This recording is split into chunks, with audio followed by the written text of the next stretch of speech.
अस्सलामुअलैकुम everyday news के साथ मैं हूं सरमद खान। बढ़ते हैं हेडलाइंस की जानिब।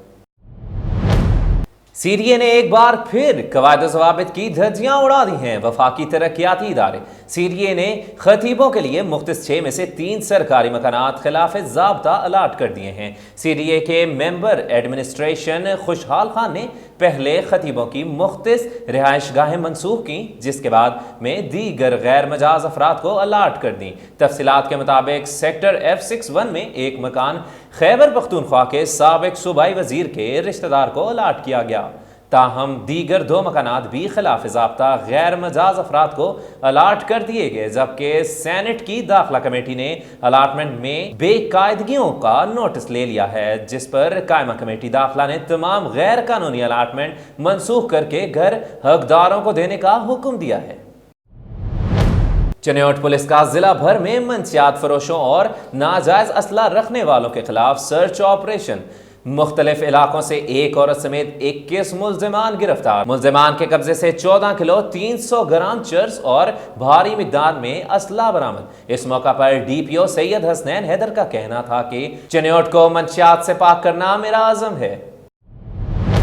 डिप्टी कमिश्नर चिन्योट सैयद इमान अनवर ने इंसदाद डेंगू सर्वेलियंस का जायजा लेते हुए कहा कि SOPs पर अमल दरामद करने वालों के खिलाफ कार्रवाई की जाएगी। जिला भर में इंसदाद डेंगू इकदामात के लिए तमाम तर तवानाइयां बरूए कार लाई जा रही हैं और इंसदाद कार्रवाइयों की मॉनिटरिंग भी जारी है। इन्होंने मुख्तलिफ स्विमिंग पूल्स के विजिट किए।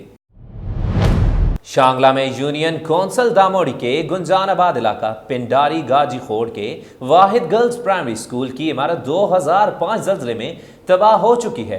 14 साल गुजरने के बावजूद भी तामीर ना हो सकी। स्कूल की इमारत की तामीर नो के बारे में दरो दीवार की खूब तस्वीर कशी की जाती है, लेकिन ताहाल महकमा तालीम के हवाले से कोई ठोस इकदाम नहीं उठाए गए, जिसकी वजह से सैकड़ों बच्चों और बच्चियों का तालीम मुतासिर है। हमायदीन इलाका का कहना है कि सूबाई हुकूमत की तालीमी एमरजेंसी दावे सिर्फ शहरी आबादी तक महदूद हैं, जबकि देहाती इलाकों में भी इसका कोई इतलाक नहीं। अगर इमारत की तामीर जल्द से जल्द मुकम्मल नहीं बनाई गई तो हम स्कूल के बच्चों समेत एहतजाजी तहरीक शुरू कर देंगे। तालीम बचाओ, APCA, APCA।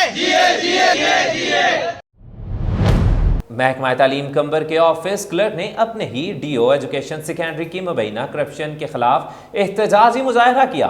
इस मौका पर क्लर्क ने कहा कि हमने जनरल कौंसिल का इजलास तलब किया था, जिस पर DO सेकेंडरी फारूक भागन ने हमारी 2 क्लर्क को मुअत्तल कर दिया था। इसका मकसद सिर्फ ये है कि वो फारूक भागन की करप्शन को जाहिर कर रहे थे। इन्होंने मजीद कहा कि DO education secondary Farooq Bhagan clerk का काम भी खुद कर रहे हैं, इतना के आउटवर्ड नंबर लेजर भी खुद के पास रख रहे हैं। DO एजुकेशन की जानिब से कोई भी ऑफिस लेटर निकाला जाता है तो किसी को मालूम नहीं हो रहा है। रिश्वत लेकर अपनी मनपसंद को लेटर जारी किए जा रहे हैं। क्लर्क का आला हकाम से DO एजुकेशन सेकेंडरी के खिलाफ इंक्वायरी कमेटी तश्कील देकर कानूनी कार्रवाई का मुतालबा। RSC फारूकाबाद के सब्जाजार पर एक पुरवकार तकरीब मुनक्किद हुई, जिसमें पाकिस्तान तहरीके इंसाफ शेखुपुरा के सीनियर रहनुमा राना वहीद अहमद खान, DH शेखुपुरा डॉक्टर यूनुस और डॉक्टर तैयब सत्तार ने इंसाफ सेहत कार्ड की तकसीम का इफ्तिताह किया। इस मौका पर राना वहीद अहमद खान ने मीडिया से गुफ्तगू करते हुए कहा कि वज़ीर आज़म इमरान खान के विजन के मुताबिक ये हेल्थ कार्ड हर मुस्तहिक अफराद को मिलेगा, ताकि वह अपना इलाज मुलहका बेहतर तरीके से करवा सकें और बाइज्जत जिंदगी गुजार सकें। हारूनाबाद में डेंगू के मरीज की तस्दीक हो गई। 16 साल काशिफ को डेंगू की तस्दीक के बाद डेंगू वार्ड में मुंतकिल कर दिया गया। काशिफ का ताल्लुक हारूनाबाद के नवाही गांव 71 से है। ये थी अब तक की हेडलाइंस। मजीद बाखबर रहने के लिए विजिट कीजिए हमारी वेबसाइट everydaynews.pk।